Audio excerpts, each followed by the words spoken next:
सुबह का पहला रंग अभी आफाक की खामोश लकीर पर फैल ही रहा था कि बारबरूस खैरुद्दीन पाशा, जिसे बहेराए रोम का सुर्ख शेर कहा जाता था, अपने फ्लैगशिप सुल्तानिया के पेशानी हिस्सुई पर दोनों हाथ पीछे बांधे खड़ा था।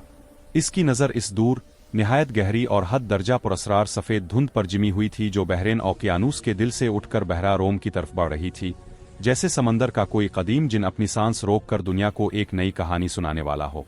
लेकिन खैरुद्दीन के दिल में इस सुबह की हुआ कोई सुकून नहीं आता रही थी। इसे महसूस हो रहा था कि कोर्टीज का वो इनफरीस कोडेक्स सिर्फ एक राज नहीं बल्कि एक पूरी तहजीबी जंजीर का पहला सरा है जो अब इसके हाथ आ चुका था, और जहां राज होते हैं वहां दुश्मन उनसे कई गन्ना ज्यादा जन्म लिया करते हैं। हुआ में अब भी कोर्टीज की टूटी हुई स्टील की बाव महसूस होती थी, और बारबरूस को बार बार वो लम्हा याद आ रहा था जब इस हस्पानवी एडमिरल ने आखिरी सांस के साथ कहा था, तिरन, ये चाबी है।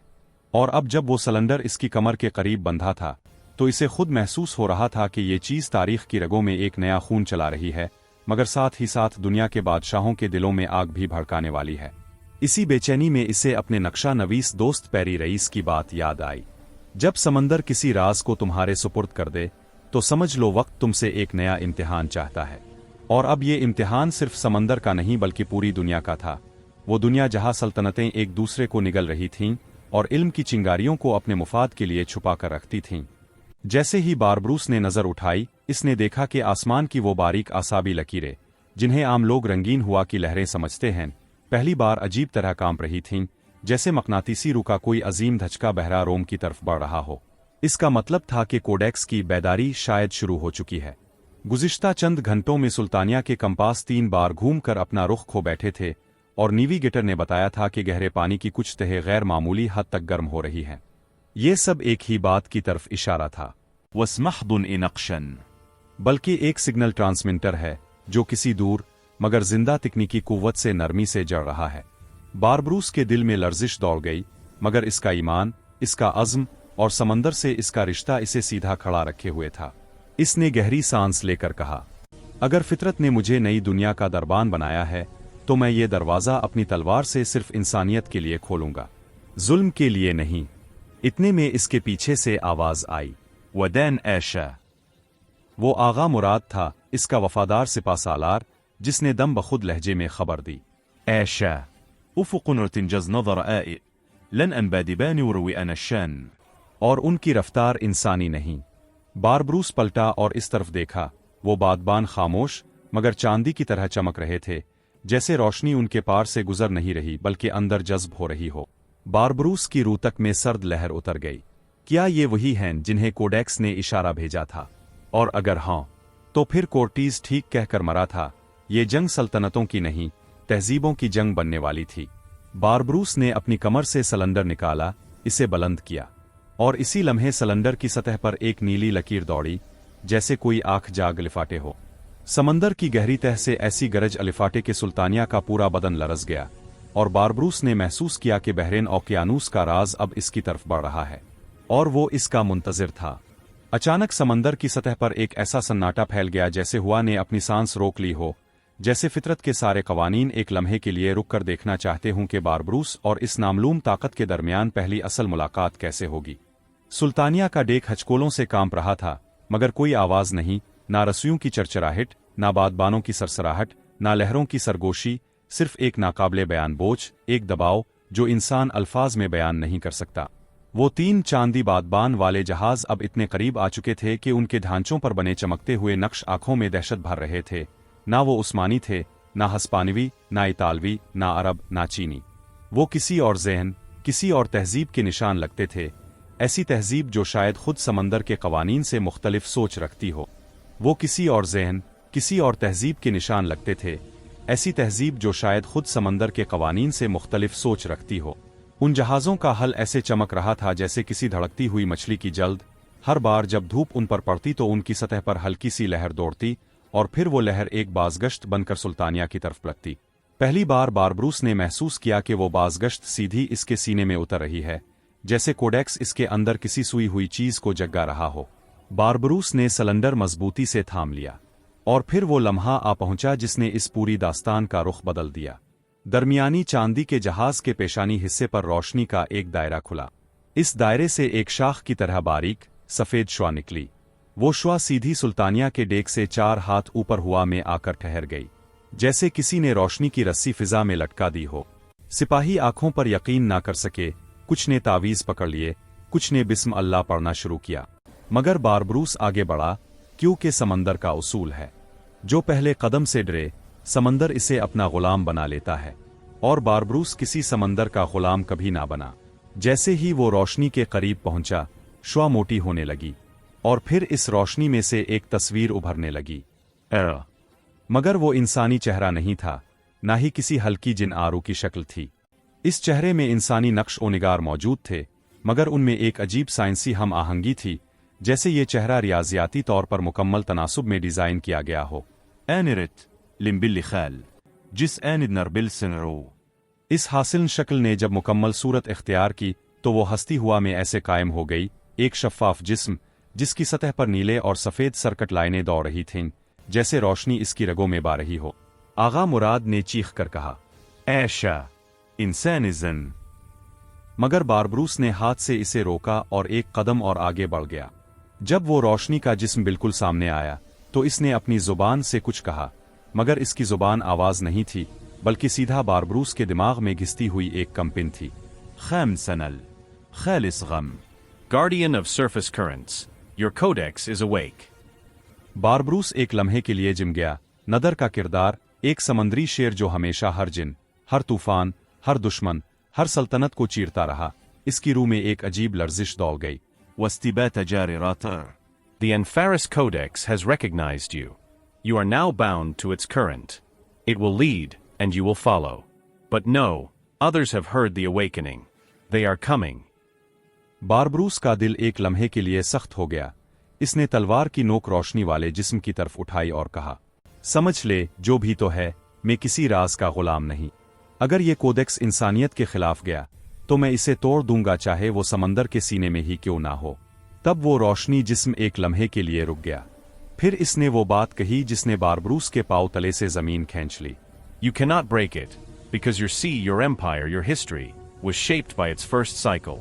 You are not meeting us for the first time, Barbaros.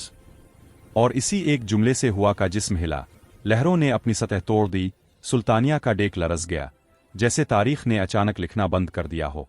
क्योंकि इसका मतलब ये था, बहराए रोम का पहला दौर, जहां कदीम कौमें उभरी, फेनिकियों ने समंदर को तस्लीम किया, मिस्रियों ने हुआ के इल्म को समझा और पुरानी जमातों ने अपने बंदरगाहें बनाए। शायद ये सब एक पुरानी खोई हुई अटलांटिक तहजीब के दखल से हुआ था। और कोडेक्स का पहला अवेकनिंग साइकिल इस वक्त का था।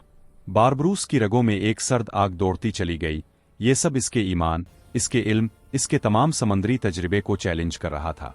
मुर व बरबरूस्ता। इसने तलवार नीचे नहीं की, मगर इसके अंदर एक नई जंग, एक नया सोच, एक नया सवाल जन्म ले चुका था। अगर मेरा समंदर पहले भी किसी और ताकत का उस्ताद था, तो फिर मैं किस चीज का हामी हूं? और जिस इम्तिहान का कोडेक्स ने मुझे हिस्सा बनाया है, वो असल में क्या है? लेकिन जवाब अभी दूर था, क्योंकि रोशनी जिस्म फिर से हरकत करने लगा और इसने आखिरी पैगाम दिया, Prepare, Barbaros. The second wave is near. फिर अचानक वो बीम बंद हो गई और तीनों चांदी के जहाज एक साथ अटलांटिक की गहराइयों में गायब हो गए, जैसे किसी ने उन्हें हुआ से मिटा दिया हो। सुबह का सूरज अब पूरे आसमान पर तुलू हो चुका था, मगर बारबरूस के लिए यह सुबह एक नए क़यामत का आगाज थी और वो जानता था कि अब कोई रास्ता वापस नहीं बचा। रोशनी का जिस्म हुआ में से गायब हुआ तो पूरे आसमान पर एक ऐसी खामोशी छा गई जो सिर्फ तब होती है जब तूफान अपनी आंख बंद करके रास्ता बदल रहा हो। सुल्तानिया के डेक पर सिपाही अब भी पलकों की झलक की तरह इस जगह को घोर रहे थे जहां बीम लटकी थी, मगर बारबरूस ने सबसे पहले समंदर की बो सूंघी।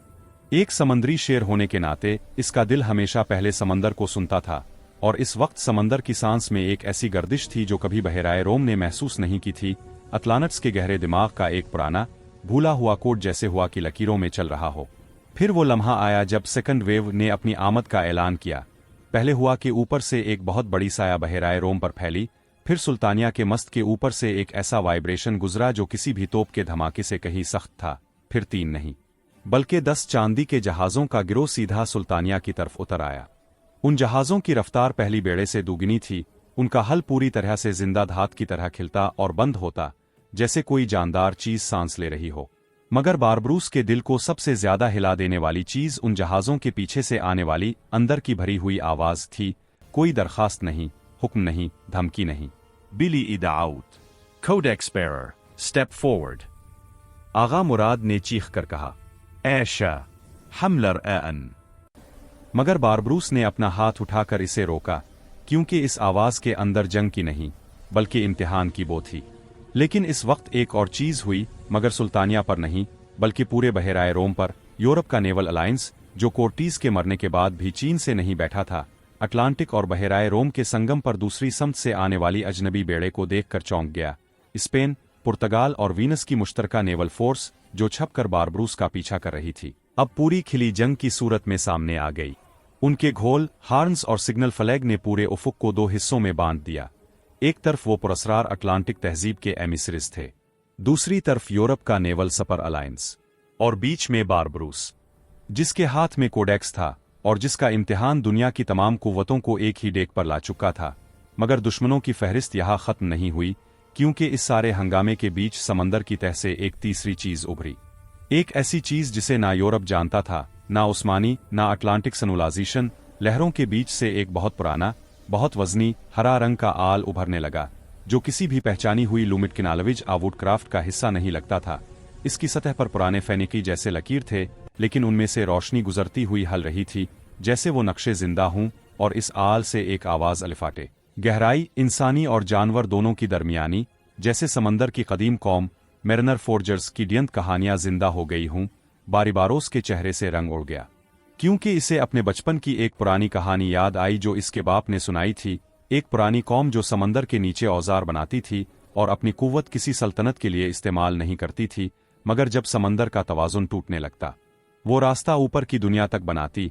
और इसी वक्त वो हरा आल, द डीप फोर्जर्स आर्क, सतह पर पूरी तरह उभरता हुआ सिवदसलिस फ्लैट और यूरोपी फ्लैट के बीच आ गया।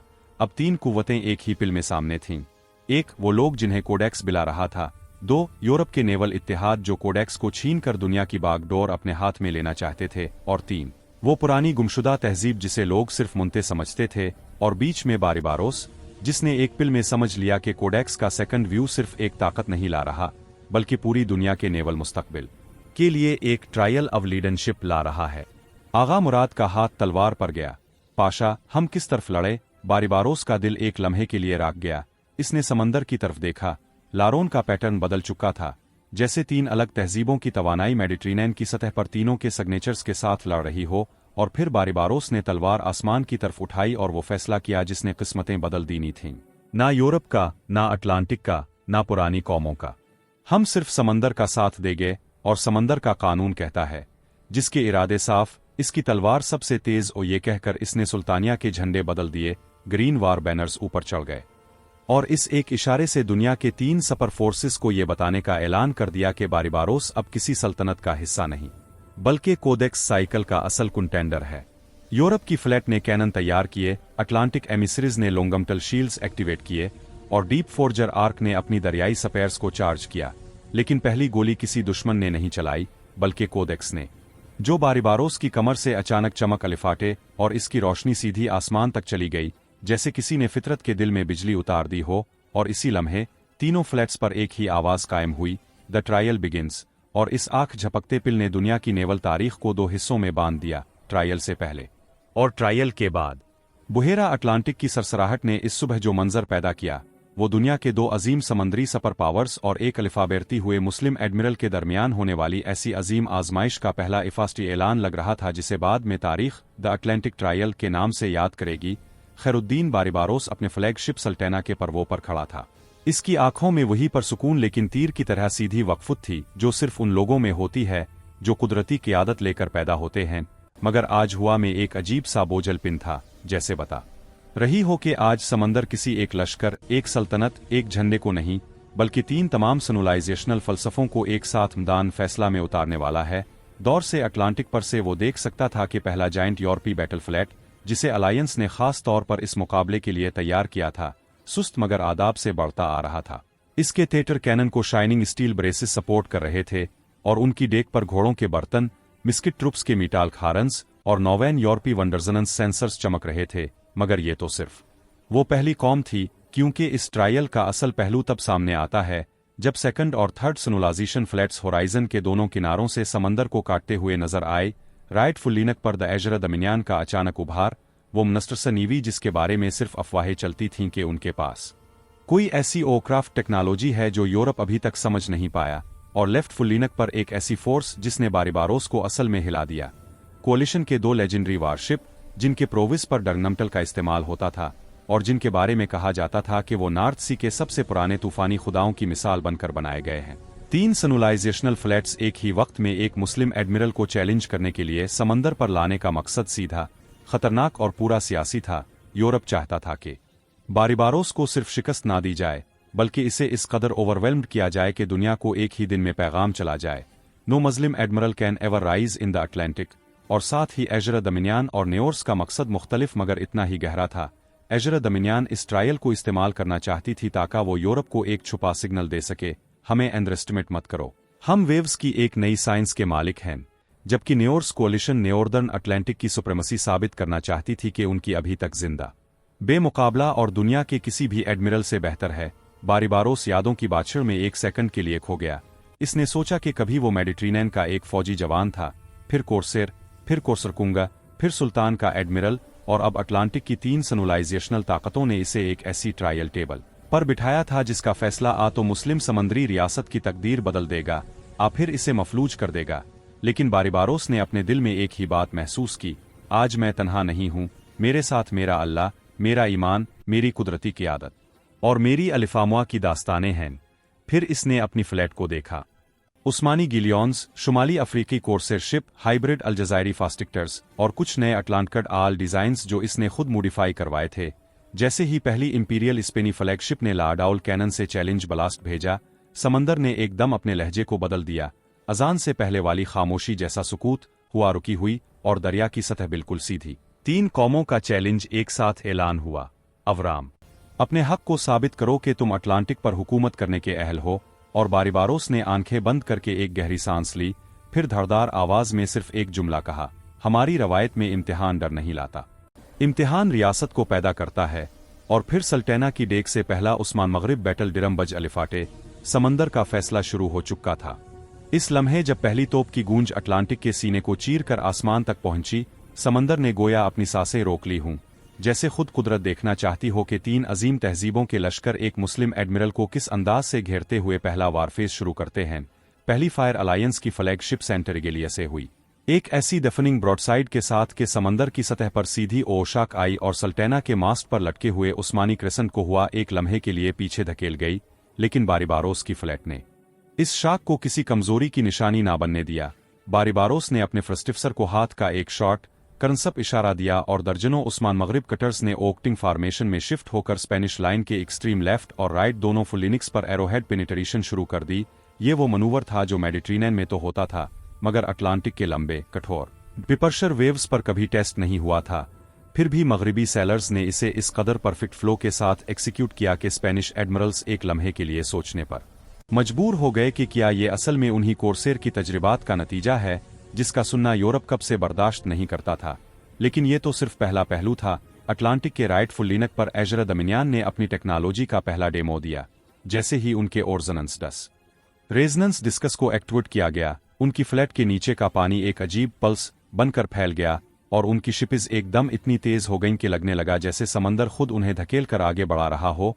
और इस इन्वोएशन ने उस्मानी रिफॉर्मेशन को वक्ती तौर पर डिस्टेबलाइज कर दिया, क्योंकि उन डिस्कस की वाइब्रेशन से पानी की डेंसिटी बदल गई। यानी तुजाहे ने पानी का रवैया एक लम्हे के लिए बिल्कुल बेमुसलसल कर दिया, जैसे समंदर की अपनी फिजिक्स को कोई तीसरी दुश्मन मर्जी से ट्विस्ट कर रहा हो। इस इमरजेंसी को देखकर बारिबारोस ने फौरन को दूसरा सिग्नल दिया, काट their resonance by splitting their. और फिर अलजायरी बोट्स ने एजरा हल्स के नीचे 2 पैसेस किए, जिससे पानी का प्रेशर उन डिस्कस पर उल्टा पड़ गया और एजरा की 3 शिप्स एकदम अनस्टेबल होकर साइडवॉज टिल्ट में आ गईं। ये मंजर एजरा दमिनियान के एडमिरल के लिए इतना अनएक्सपेक्टेड था कि इसका पूरा माजूल एक लम्हे के लिए हो गया। मगर सबसे दहशतनाक व्यू तो लेफ्ट फुल्लिनक पर अलिफाबेर, जहां कोलिशन के वॉरशिप्स ने अपना लेजेंडरी इनिशिएट किया, एक ऐसा वारडाव मनूवर जिसमें उनके शिप्स को समंदर की गहराइयों से हवा में उछालते हुए अपोनेंट फ्लीट पर ऐसी स्प्लैश इंपैक्ट से क्रैश करवाया जाता था जो आम शिप्स के हल्स को 3-4 जगह से फ्रैक्चर कर देता। और जब पहली लावायथन ने अपना जंप किया तो सल्टेना की डेक पर खड़े सब लोगों को लगा कि किसी पुराने वाइकिंग देवता ने समंदर को दो हिस्सों में तोड़कर नेओर्स एडमिरल के लिए रास्ता बनाया हो। इस कैटक्लिज्मिक क्यास के दरमियान बारिबारोस खामोश नहीं खड़ा था। इसने एक लम्हे की टैक्टिकल गलती भी नहीं की। अपने फ्लैगशिप के क्वार्टर से इसने दो एक साथ अहकामात दिए, right wing split and Left wing, fortify shields of Allah's wind. और फिर इसने खुद सट्रंगोल को अपने दोनों हाथों से पकड़कर सल्टेना को सीधा लावायथन के बिल्कुल नीचे से कर्व कर लिया।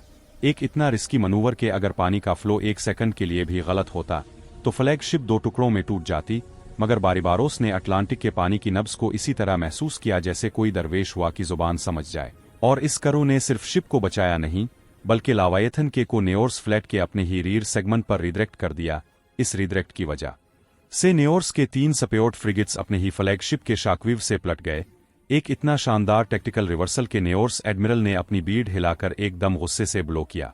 अब तीनों सिविलाइजेशंस एक साथ गुस्से, कंफ्यूजन और स्ट्रेटेजिक पैनिक का शिकार हो रहे थे, जबकि बारिबारोस की फ्लैट सीधी, साइकोलॉजिकली अपलिफ्टेड और टेक्टिकल सुपीरियर बनकर अटलांटिक पर आगे बढ़ रही थी। और फिर वो लम्हा आया जब समंदर का फैसला असल में बदलने लगा।